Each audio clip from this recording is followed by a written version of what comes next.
Hi, that was very moving, extremely moving, and thank you so much for doing whatever you're doing. After this, I'm a vegetarian myself. I might consider veganism, so saying that it doesn't go from 100 to 0, it does. It does. There's people who will change, so can we please have a round of applause for him? Thank you very much. Okay, so my question was, being a vegetarian, I don't have meat, but I do have milk products, milk, butter, all of that. So how do you realistically leave all of that? Because I want to, and I want advice. Sure.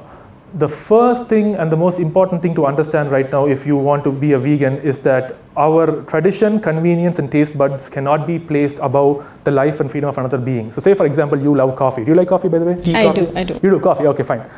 You might now start experimenting with some plant-based milk, okay? With, I don't know, almond milk, it's expensive, but or soya milk, or you might try to make something at home, cashew milk. There are people who try that. And there might come to a point where you're experimenting a lot and you find something and it tastes so amazing and you're like, you know what? Oh my God, this works for me. Great.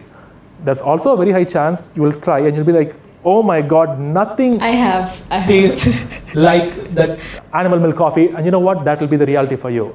But all I can say is that you will never miss coffee or any dairy products more than how much that baby cow will miss his or her mother. So therefore, we have to first think from that perspective. Second thing from a nutritional perspective, milk does contain a lot of bioavailable protein and it also contains a lot of calcium. A great, wonderful replacement for milk would be for you to consume soy products. I know there's a lot of people think soy is bad for you, it contains estrogen and all this stuff. I can assure you through scientific research that that's just not true. That's just not true. Soy does not affect our human bloodstream because it's a phytoestrogen that comes from plants, not mammalian estrogen that actually comes from another mammal.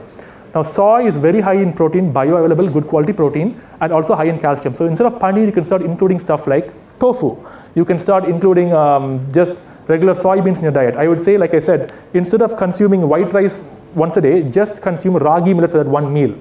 Boom, you get so much calcium through that. So it's important you meet your nutritional needs. So calcium, you have to do that. From the curd, which I believe you're currently eating, the benefits you're getting for two things there. You are getting, first of all, B12 because it's cultured, because it stays overnight with the bacteria growing on it. You have to supplement with vitamin B12.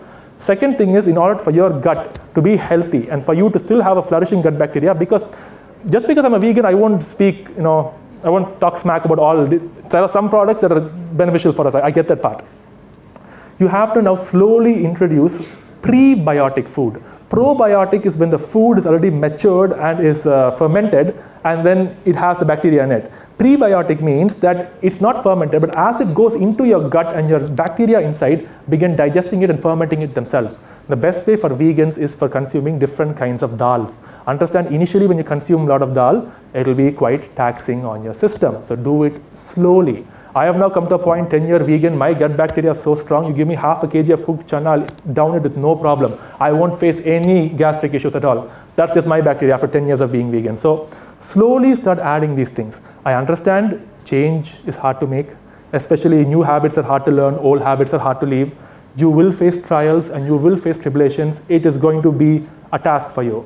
But it's wonderful you're willing to take it up. So take a B12 supplement. Have you heard of this website called Chronometer?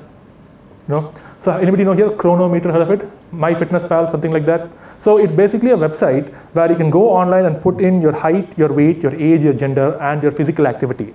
Based on that, it will tell you how much, what's a calorie? What means how many calories you need, how much vitamin A you need, how much this and that you need. I will ask you to first go there and start experimenting. Put in different kinds of foods there. Like for example, vitamin A you will get from carrots. Vitamin C is from oranges and many other things. So put in all the nutrients there and see how much you're meeting them.